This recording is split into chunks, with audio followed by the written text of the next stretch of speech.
आज stock react करता हुआ देखिएगा। सबसे पहले आईडीबीआई बैंक की बात करते हैं।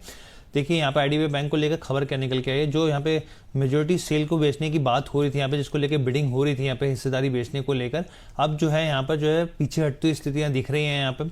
और बेसिकली इसके पीछे की जो वजह है वो बेसिकली यही है यहाँ पर कि जिस तरीके से माना जा रहा था कि भाई डिसइन्वेस्टमेंट को लेकर जो बिडिंग आती हुई दिखेगी वो जो रिजर्व प्राइस था उससे नीचे होती हुई दिखी है, उसी का असर यहाँ पर देखने को मिला है। अगर आप यहाँ पे लाइफ इंश्योरेंस कॉर्पोरेशन और सरकार के मिलाकर हिस्सेदारी देखें यहाँ पे तो 60% के आसपास हो जाती है।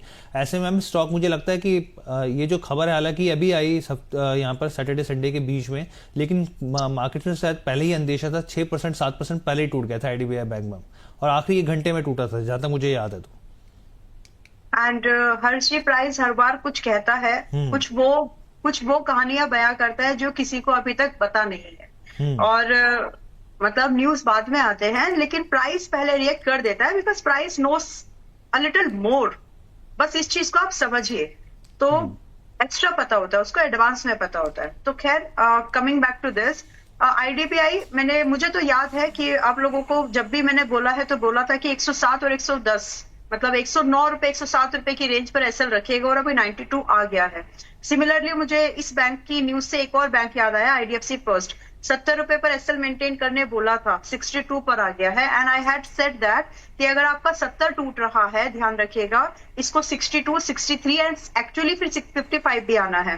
तो भाव की एक इंपॉर्टेंस होती है। आप प्राइस अगर सपोर्ट आपके टूट रहे इस मार्केट में, आप सपोर्ट बाय करने की फिलहाल कोशिश मत करिए।